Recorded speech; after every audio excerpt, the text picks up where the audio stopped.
It's 4:14 a.m. The air in the Greenwich office is filtered, dry, and carries a faint smell of ozone emanating from the server racks behind the glass partitions. You're sitting at a desk carved from a single block of obsidian, staring at 6 monitors that project a pale, clinical glow onto your knuckles. Outside, fog descends from Long Island Sound, engulfing the luxury SUVs in the parking lot. You haven't slept for 28 hours. You don't feel tired. You feel in top form. Your tie is still perfectly tied, a physical anchor to the reality of the $50 billion fund you manage. In front of you, a Bloomberg terminal flashes. The numbers are green, but the green is the wrong shade. It's too bright. It's the color of fever. You adjust your cufflink. The click of the metal is the loudest sound in the room. You're not just looking at data. You're looking at the pulse of a continent. And, for the first time in your career, you realize its heart is failing. You're 24 years old, and the only person in this building who knows that the opening bell in 4 hours will ring like a falling guillotine. Every morning at 4:15 a.m., you perform the Sanity check. It's a hygiene ritual of high finance. You extract the overnight liquidity reports from the repurchase markets. You check the spread between the 10-year Treasury bond and the German Bund. You compare the internal ledger with the clearinghouse. Routine is the architecture of your sanity. The numbers usually align with the precision of a Swiss watch. For 6 months, your life has been this predictable cycle of checks and balances. Stability is the product you sell to the ultra-rich.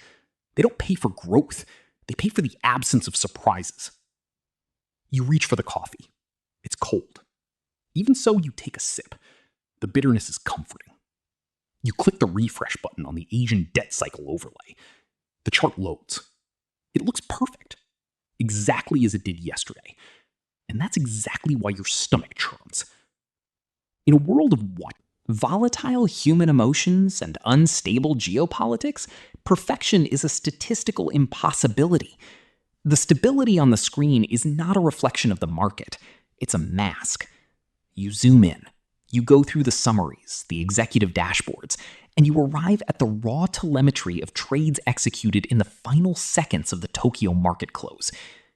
Here's the problem. A $400 million shortfall in a subsidiary's currency hedging. This isn't a mistake of intent, but a logical error. An old algorithm, written a decade ago, misinterpreted a change in the wording of a central bank statement. It's treating a signal of catastrophic debt as a buying opportunity. The tension doesn't arrive as a shock. It arrives as a slow, insinuating chill. You realize that this single phantom trade has been replicating itself across all 32 sub-accounts of the fund over the last 6 hours. The system isn't broken. It's working perfectly toward disaster. You calculate the exposure. If the euro falls just 0.2% at the London opening, the fund's margin requirements will trigger an automatic liquidation of our gold positions. This liquidation will flood the market. Prices will plummet. The sanity test has just revealed that the fund is a house of cards, and the wind is starting to blow. You don't call your boss. You don't call the SEC. Panic is for those who believe in luck. You open a clean terminal. You begin to deconstruct the algorithm's logic, line by line. Your hands are steady. You're not typing. You're performing surgery. You write a counterscript, a manual operation that will disguise the bottom exit of the position as a series of unrelated high-frequency trades. You assess counterparty risk. You analyze the depth of London's order book. You rebuild the fund's defenses in real time, shifting billions of dollars of theoretical risk into the shadows. You're not looking for a way to win. You're looking for the smartest way to lose without anyone noticing. Mapped out the path. It requires the fund to sacrifice $40 million of its own capital to save the remaining $49.9 billion. It's a brutal, cold calculation. You execute the first phase of the operation. You watch the numbers change. The vibrant green returns to a dull, honest gray. You've just saved the company, and you did it before the janitor even finished mopping the floors. At 7 a.m., the CEO enters. He exudes the aroma of expensive tobacco and a sepulchral silence. He looks at the screens. He doesn't see the crisis you just averted. He sees the $40 million loss on the balance sheet. He stops in front of your desk. He looks at the records of phantom trades that you left open.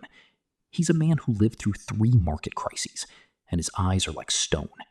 He sees what you saw. He sees what you did. He doesn't say thank you. He doesn't smile. He simply leans over and closes the laptop containing his manual overlay code. "You didn't just save money," he whispers. His voice is rough. As parchment. You saved the narrative. In this business, the narrative is the only thing that matters. He asks you to take your things upstairs. You're no longer a junior analyst. You've been promoted to the gray room, the inner sanctuary where the real decisions are made. Your trajectory has changed. You're no longer looking at the clock. You're the one who decides what time it is. The first phase was a desk. The second phase is a system. In 1 year, you will no longer be managing phantom operations. You will be managing the liquidity of small nations. You will be assigned to the sovereign debt desk. The responsibility will no longer be $400 million. It will be $4 billion. You begin to see the world as a series of interconnected levers. You realize that a strike at a copper mine in Chile isn't a human rights issue. It's a price signal for the tech industry in California. And you start to pull those levers. You realize that by denying credit to a developing economy, you can force the government to privatize water and sanitation services. And it does. Not out of cruelty, but because the math demands it. The system needs growth, and growth requires consumption from the weakest. In your 3rd year, you're present when the Federal Reserve calls to discuss the mood of the market. You're no longer a mere spectator of history. You are the ink. You see how a single sentence in a research report you wrote can cause the currency of a Southeast Asian country to lose 10% of its value in an afternoon. You're a ghost in the machine of global civilization. Your perception of reality has soured. You no longer see money as something people use to buy bread or pay rent. Money is just a score. It's a way to measure who has more willpower. You have difficulty talking to people outside the company. Their concerns seem microscopic. They talk about saving to buy a house. You think about the European Union's debt to GDP ratio. Their world is made of objects. Yours is made of vectors and probabilities. You stop seeing people as individuals. They become demographic data. They become unemployment statistics. They become consumer confidence indexes.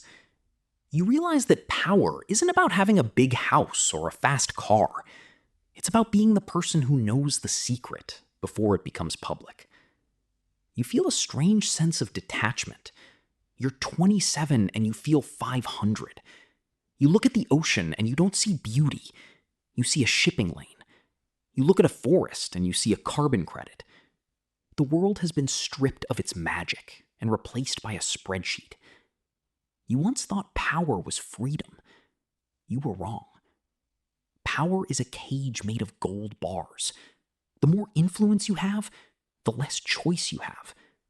You are now a servant of the stability you created. You cannot leave. If you do, the narrative may crumble. You are isolated by the secrets you carry.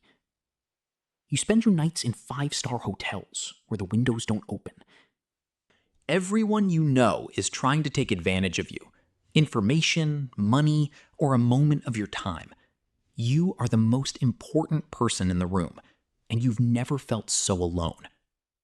The pressure has gone from being a fever to a constant weight. It's the awareness that if you make a mistake now, not only will people lose their jobs, but entire sectors of industry will collapse. You are the structural integrity of a world that doesn't even know you exist.